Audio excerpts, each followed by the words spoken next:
It's football season. In case you didn't know, well, actually, it'll be here in about 3 months, but still, we can talk about it. We have Michael Katz from the Northeast Mississippi Daily Journal to talk all about it.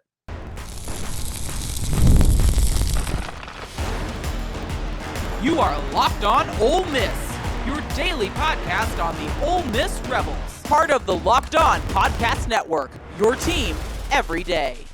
This is the Locked On Ole Miss podcast. Thank you for tuning in, and thanks to the insiders and everydayers who make the show what it is. Today we are joined by Michael Katz, and he is going to talk a little bit about football season, the year that Ole Miss just got through with, and then we'll take a break and come straight back with that disaster that was baseball. We were going to have him on Tuesday, but technology happened. He couldn't quite make it and all of that. So you have Michael Katz. He was there. He saw it live. Well, let's just bring him in and find out everything that he is doing. Michael, listen, all in all, even with the disaster that was that baseball regional final, this is likely the best academic year in Ole Miss football history, Ole Miss sports history. Yeah, I mean, I know that, maybe the football season didn't end the way people wanted to with a playoff berth and all those things, but winning 10 games is still a pretty big achievement. And you have all those first round picks and the draft class and all those things. You've got two basketball teams that made the Sweet 16. You've got a individual national champion men's golfer, and the team made it to the last four. You've got the softball team in the Women's College World Series. You have baseball hosting a regional. Track and field is still going, and they're having success there. It's been pretty remarkable. Since I've been here, the athletic programs have all been pretty solid. Well, basketball's been a little bit up and down on the men's side since I've been here, but I think that I don't remember who posted the graphic, but there were only like 6 schools that had made the postseason in basically like every sport, and Ole Miss was one of them. That's pretty remarkable to be as consistent in everything as they've been. I think Keith Carter does a really tremendous job. I think he deserves a lot of credit for not only the coaches that he's been able to bring in, but to keep them. I think that's such a huge part of it now too, is keeping everybody happy, and they've done a pretty good job of keeping some of the best around. So changing the subject just a little bit over to football, because, the moment the last out was recorded in baseball, it became football season because football dominates everything in this part of the country. What are the storylines that you're kind of teeing up right now? Well, obviously, I think it all starts with Austin Simmons. That's always going to be, QB1 is always going to be a big storyline. Did you hear that he graduated? I don't think people talked about that enough. That's going to be the new Ryan Fitzpatrick went to Harvard. Or John Rice Plumlee played the piano. Yeah. I think we're in for a lot of that. And don't get me wrong, it's extremely impressive for someone his age to graduate and still have a lot of football left ahead of him. It's pretty incredible to be able to fit all that in. And I mean, listen, anybody who's ever talked to Austin knows he's an extremely well-spoken, smart kid. So it's not surprising. Personally, I don't know why you would want to take more classes than you have to, but some people are simply built different, and Austin Simmons is one of them. So yeah, obviously, quarterback replacing, statistically, the best quarterback Ole Miss has had. He meant a lot. Jackson Dart meant a lot to this program, not just numbers-wise, but leadership-wise and culture-wise. And, I don't think it's easy to just go from that kind of guy to the next. We know Austin has talent, but, it's going to be interesting to see how, he takes charge of the team. I think he's going to do a good job. He seems to be doing all the right things.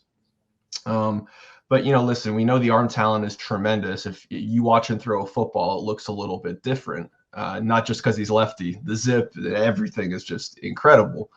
But, there's a lot that goes into playing quarterback, and it's how quickly it all comes together, I think, is going to have a lot to do with, how quickly this Ole Miss team gets rolling. The other thing that I've been thinking about recently, and this is kind of some sicko stuff, is the offensive line. I think that is listen, we know the defensive line, it's young, but we know it's talented. They've been recruiting that hard. They've gotten guys in the portal. Obviously it's a different group than last year, but They know what they want to do, and Pete Golding has done a really good job with that group up front, and Randall Joyner and all those guys. Let's be honest, like I think one of the most telling things for me, at least, was when I was watching the NFL draft, and you have all of these players from Ole Miss get drafted, and there's not a single offensive lineman. I think that's the next step of this program, right? Is to get the offensive linemen going, because you look at premier programs around the country. Offensive linemen are flying off the boards from Georgia and from Alabama and from Texas and all of these places. And I think that when Ole Miss can get its offensive linemen maybe playing a little bit higher level, I think that's when the program takes the next step. And I think they've got some nice pieces. Obviously they did some work in the portal. They've been homegrowing some guys. I think Bryson Sanders is going to be a really nice player at center. He's a guy that they really need to take the next step. But I think offensive line is, listen, there were some games last year. I know we talked a lot about running backs, last season. But there were some games where there wasn't a huge push up front, and it's a difference between a first down and a turnover on downs, and pass blocking, and Jackson running for his life occasionally. I think when the offensive line takes that next step, I think that's when this program takes another step. And I think this group has the potential to do it. It just has to get it done. I've got a theory on that. Honestly, I think Ole Miss started going into the transfer portal and making sure their players got big. And I think they got too big for the zone schemes that they run. There's a lot of movement in that, which means you're not pushing defensive linemen out on the outside zone and things like that for the running back to take advantage of. So a lot of that wasn't the running back's fault. It was just the offensive line had gotten too big to be not athletic enough to do what they were asked to do. Yeah, and I mean, listen, I know there's so many freaks on the offensive line around the country. You got these, 6'5", 320-pound guys running 4.8s, but that's not the majority of guys. It seems like you either have guys who are huge or guys who are a little bit undersized, and kind of finding that happy medium is so important. I think that they have some of those pieces. I think Patrick Kudus has a chance to be a really, really, really good player. He was recruited highly. There's a reason. I think they're going to need him to be the player that he's been touted to be. But I think the talent, I know they like you said, they brought in a lot of guys last year, but I don't know if they were necessarily the guys to do the sorts of things that they wanted them to do. I think this group, at least, on paper, and that's always a crapshoot, but it looks like the type of group that is maybe a little bit closer to being able to do the things that they really want them to be able to do, like you said. All right. So you're a journalist. You do the Paul Feinbaum show, all of that. The show I did on Thursday was about a quote that was made on Texas Ags Live. It doesn't matter who said it. Not going to ask you to put on anything on blast. I just want your perspective on something. Is the worst thing for a journalist unknowns? Ooh.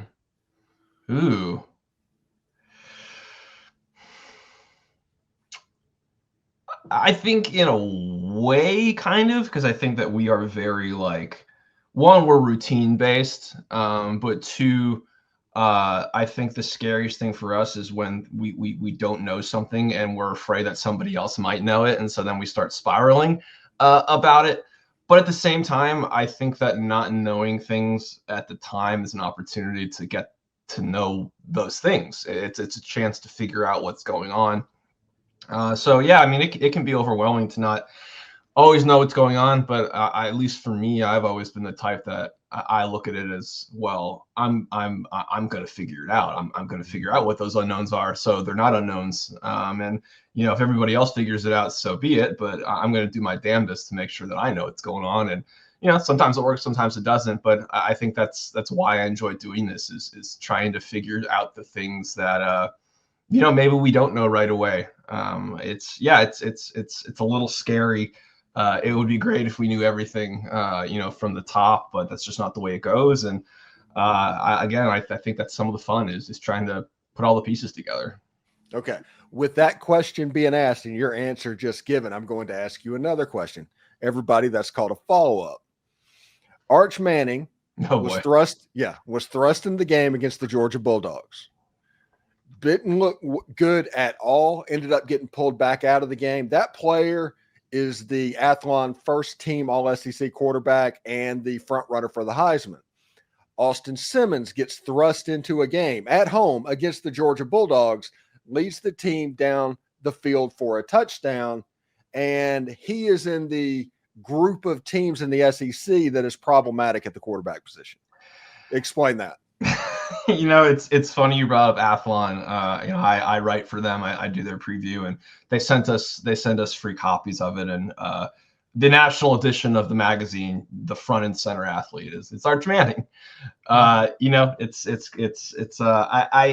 get it to an extent. Obviously, when your last name is Manning, things are gonna be a little bit different. And yeah, he did not look good against Georgia last year. Like you said, he ended up getting pulled back out.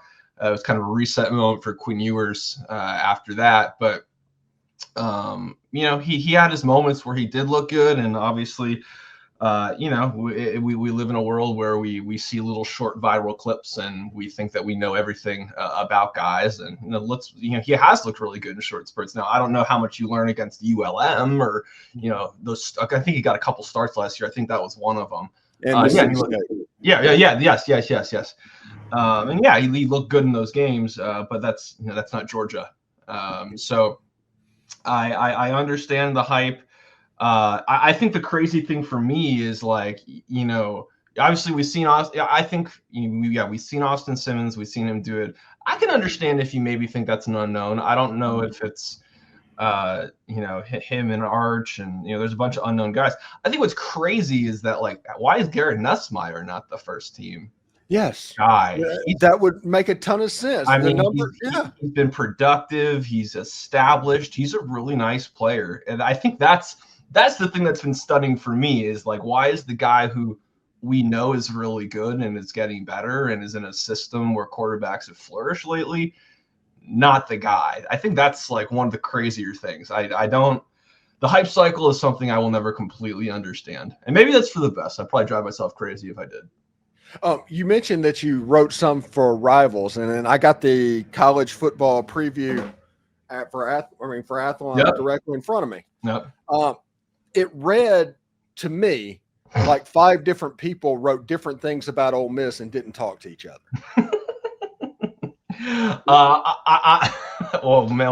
I need to get that straightened out. I write a part of it. I do the team preview kind of thing. Yeah, that was perfect. That was awesome. Yeah. It made sense. It sounded familiar, so it made sense that you did it. But Ole Miss is ranked 18th, and then Lane Kiffin is the 8th coach that might win the next national championship. Yeah. And then they talk about Ole Miss has a lot of issues and all of this. And it's if you read one thing, it could be a 6-6 team. If you read another thing, they're in the playoff, and it's I didn't know which way to go. They asked me for one specific thing, and then I get it, and I look through, and it's oh, this is different. That's your stuff was good. That was picked out. I was somebody local did that. Yeah, no, and I appreciate that. That's all. I can only control the things I'm in charge of. I get paid for what I get paid for. If I got paid to be an editor, maybe I'd make it a little bit more seamless, but we'll see. Yeah, it was pretty good. Well, your stuff was good, but it did kind of read disjointed. I talked about that on Thursday's podcast. It was it was kind of weird. All right, when we come back, we're going to talk to Michael about the regional debacle that was and what all is going down. This is the Locked On Ole Miss podcast. The NBA playoffs are in full swing, and every night delivers highlight-worthy performance, major momentum shifts, and can't-miss moments. Whether it's a game-winning shot or a breakout player, there's never been a better time to get in on the action. FanDuel makes it so easy to stay in the game and before tip-off and live. With player props, performance trends, same-game parlays, fans have more ways than ever to play smart and win big. I know baseball is a 4-letter word at Ole Miss right now, but over in MLB, Spencer Torkelson and Riley Green, they're leading the best team in Major League Baseball, the Detroit Tigers, my Detroit Tigers. Maybe a same game parlay along Detroit. You're probably going to pay off more often than not with that. If not, FanDuel has put out that Ole Miss is coming out as a 37.5-point favorite versus Georgia State in the latest FanDuel odds. If you're new to FanDuel, it's the perfect time to sign up. Head to FanDuel.com, place your first $5 bet. If it wins, you win $200 in bonus bets. Make every moment more with FanDuel. It's an official sports betting partner of the NBA. All right, let's bring Michael back in real quick, and you were in the stadium, and it sure was. Listen, this is not going to be a segment to anybody that's listening to Mike Bianco Fire, because Mike Bianco was picked 15th out of 16 in the SEC, completely overachieved this season. So this is not that conversation. I know fans like to go fire the coach or don't fire the coach. I understand that, but this is not that. But that game against Murray State, Ole Miss did not deserve to win that game. It was some of the least fundamentally sound baseball that I have seen. I hate 3-outcome hitting. There was a lot to not like about that game. Yeah, I mean, really, all the games against Murray, just the thing with Murray State is like they just did everything right. Like they fielded cleanly, they hit between both lines, they were killing the doubles down the lines. I mean, it was like I think Mercer. They were owning the shit. I mean, it was crazy. It was crazy. They were putting the ball wherever they wanted. They fielded everything clean. They didn't make any throwing errors. I think that, I think they were the 10th 4 seeds to win a regional, something like that. I think I saw. And yeah, that's tough to swallow. Now, granted, and this is not an excuse, not all 4 seeds are created equal. Murray State is a little bit of a different 4 seed than some of the other ones around the country. That's the team that's been hitting all year. Ole Miss knew that. They played them in a midweek game and had to beat them in extras. But yeah, I mean, it was sloppy for Ole Miss. Like you said, the 3-outcome hitting, if it wasn't Utermark hitting a home run or Foley hitting a home run, it was just really hard for them. And that was kind of a problem for them all year, was stringing things together. If it wasn't home runs with guys on base, odds are like they weren't going to score a ton of runs. They had moments here and there where they were good with runners in scoring position, but for the most part, they were very, very home run dependent. And that's a dangerous proposition, especially in the postseason where you don't know if it's going to happen. And then like the fielding, I know we were talking before about missing the cutoff man and advancing runners. And, in a game that ends up being a 1-run game, that's everything. Fielding routine, quote unquote, routine grounders, things that, if you're looking at and you're like, okay, well, this is an easy out. And then it ends up not being an easy out. And Murray State was the type of team that would make you pay for those things, because it seemed like every time someone got on base, the next guy got on base, and then the next guy got on base. It was, listen, it was a thrilling last game. I thought listen, man, when Hunter Elliott came in the 9th, I was like, there's no way they're losing this game. There's too much right. Like this is like this thing's already written, right? But it didn't end up that way. And I think that, when you can't go down by 9 in the 7th and expect to win games, it's just, the comeback was great, but you can't put yourself in those kind of positions, because even when everything goes right after that, that's such a big hole.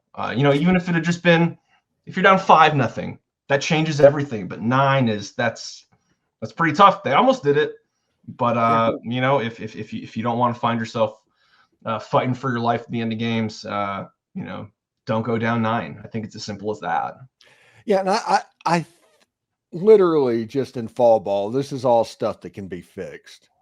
It's not something, but it was one of those honestly respect the game type moments. I mean, you're a Dodgers fan. You can see that behind you. I mean, lots of people would say the Dodgers don't respect the game because they buy everybody. But my Detroit Tigers have the best record in baseball, and they respect the heck out of it. They play great defense. They run the bases. They guard the other team's base runners from advancing 90 feet. They do all the little things right. And I think if Ole Miss just does something like that, even with the ridiculous 3-outcome hitting, if they're still going to do that, if they just do the little things, they're going to be a better baseball team next year.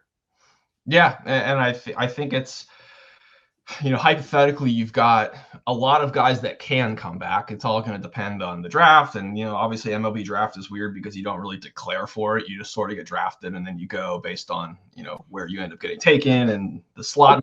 I expect Austin Simmons to get drafed. Yeah, I mean, since he graduated, he's eligible. Man, lefties who throw 95. I mean, come on. that is a I will say I don't expect him to leave. Yeah. But I expect him to get drafted. I mean, what was it? DJ Uyunglele got drafted a couple years ago by I think it was the Dodgers. Yeah. That would scare the heck out of you in a game 7. You never know where it's going. You've guys like Judd and Furness and Foley and even Luke Hill. There's a lot of guys that could come back. Obviously you'll see what happens. But I do think that this was obviously it's a bounce back season. You win 40 games, you host, all those sorts of things. You hit in the transfer portal. That's huge. Those outfielders, that was massive. McCausland, guys like that. But I think it was really big too because some of those homegrown guys who have been kind of you weren't sure if they were going to take that next step, they did, and I think that's really big. Like Utermark was kind of an unknown a little bit. He had been hurt his first couple of years. He's not a perfect player, but when he gets a hold of one, it goes a really, really, really long way. And he's an extremely versatile defender. Furness took a step up. So I think that when you've got guys, Owen Pano, I know is huge. You really need him to take a step up eventually, right? Which he had a year real similar to Greg Kessinger. That one year does not look like the other. Yeah, 100%. And I think that again, like looking at the steps that Judd took in year 3, I think it's like sometimes you just got to give guys time to figure it out and get their bodies developed and get right and figure out the SEC. But I think that was really big too, was getting some of those homegrown guys to take that next step. Mason Morris was a guy who took a huge step forward. He was one of their most important pitchers this year. I think people debated his role all season in terms of what he should be and what he shouldn't be, but there's no denying that he was at times one of their best pitchers. So I think taking that next step, obviously the portal is a huge thing right now, but you got to hit with your homegrown products. And I think seeing some of those guys take the next step was really big because it should be encouraging for the guys like Federico taking the next step, guys like Owen Pano, some of these younger pitchers that they have on staff. Cade Townsend had moments where he looked, that LSU game, he was phenomenal. So I think that I think that's a good sign too, that this isn't a flash in the pan thing. I think you've got this thing back on track. All right, when we come back, we're going to talk to Michael Katz real quick about what he has coming down the line at the Northeast Mississippi Daily Journal. Stick around for that.